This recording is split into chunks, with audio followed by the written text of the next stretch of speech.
Hi everyone, welcome to our tea for two. What are you drinking?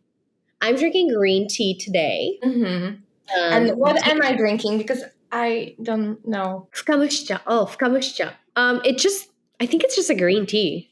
Okay, very tasty, by the way. It is so good. I don't think I've had that tea, but it looks really, really good.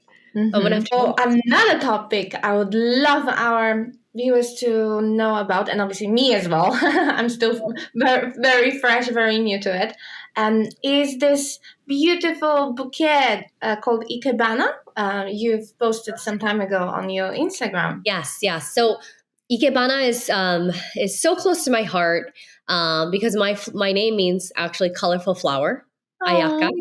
Yeah, when you write it. It's something that I've grown up with because it is one of the three classical Japanese art forms that is very big in our culture, Yeah. along with the Japanese tea ceremonies, which is called chado, and another one which is called kodo, which is for incense appreciation. But Mhm. ikebana it means making flowers alive. Oh. Ikebana, like living flowers. But it also means metaphoric. Literally, it means making flowers alive, but it's metaphorically to arrange flowers. Basically, what we do is we stab the Mhm. stems of a flower into maybe like a beautiful vase. Mhm. Usually, I like using, and I'm not a professional at it, but I just like Mhm. to do it at home. One, Yeah. because it actually preserves my flowers much longer than just putting flowers into a vase of water. Do you Um, put something special, like some kind of ingredient? I yeah, don't know, inside. Mm-hmm. no, nothing. I just use water, very shallow water, and I use this thing. I Uh huh. don't know what it's called, Uh huh. but it is very, very spiky. It looks like a And brush. yeah, it looks like a brush. I don't have a flower, but I have a dry stem. Uh huh. And you literally can, if you have this in shallow water in a vase, or like a maybe like a pottery piece that you love, and you stab the stem. This is how it stands, and you continue to stab the flowers and arrange it in, certain aesthetic that you love. Yeah. I find that the flowers actually hold much longer. That's Um, strange. Like yeah, yeah, yeah. it's just water. Just water. Yeah, just Okay. water. It's very minimalistic. Mm-hmm. It's Mm-hmm. very Mm-hmm. zen. You don't need a lot of different colors. You can have a lot of negative space, right? A lot of Yeah. Yeah. with the flowers. It doesn't need to be like a whole bunch of flowers, Like but normal bouquet. Yeah. it's very minimalistic, and I find it to be really nice to be able to do that in every season and what flower is in season.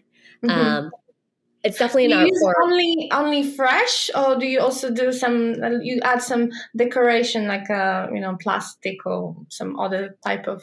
So traditionally, Mhm. Ikebana actually came out of um, giving to the gods. It was a floral offering made to the Mhm. altar. We don't want to give dead flowers Of course. to the god. We want to give fresh flowers. And I don't know if there's other Ikebana artists that do this professionally who Mhm. may use dry flowers, but All right. traditionally, I would say you would use fresh flowers, Uh in huh. season flowers, and every flower in Japan actually has a meaning. In Japan, you wouldn't use a chrysanthemum because a Mhm. chrysanthemum actually is meaning death. Same in Europe. Oh, really? Yeah. Yeah. So a lot of flower shops here have chrysanthemum, but I was Mhm. like, that's what I received when my family members passed away. Mm. It doesn't have a good meaning. So Yeah. we have something called hanakotoba, Mhm. the meaning of flowers.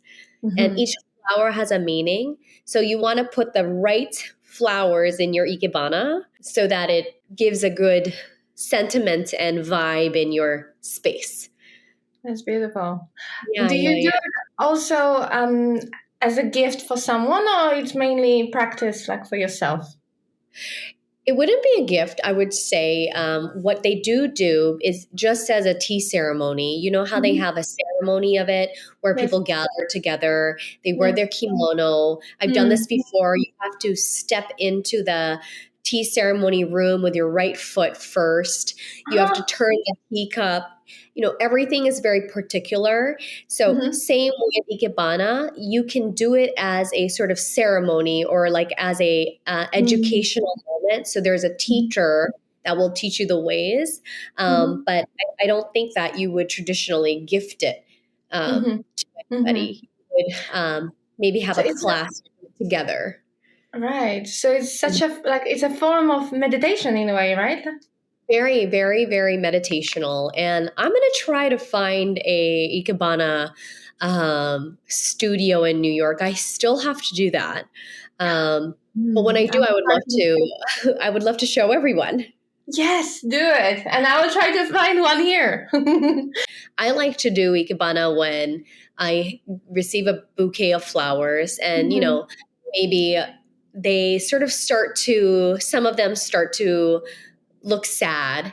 And Uh so huh. I take the Give them ones new life, right? that give them new life as Ikebana. And I Mhm. think it's just a special way to be able to repurpose your flowers. Uh huh. And it brings you joy. Brings me joy, and I hope it can bring everyone joy too.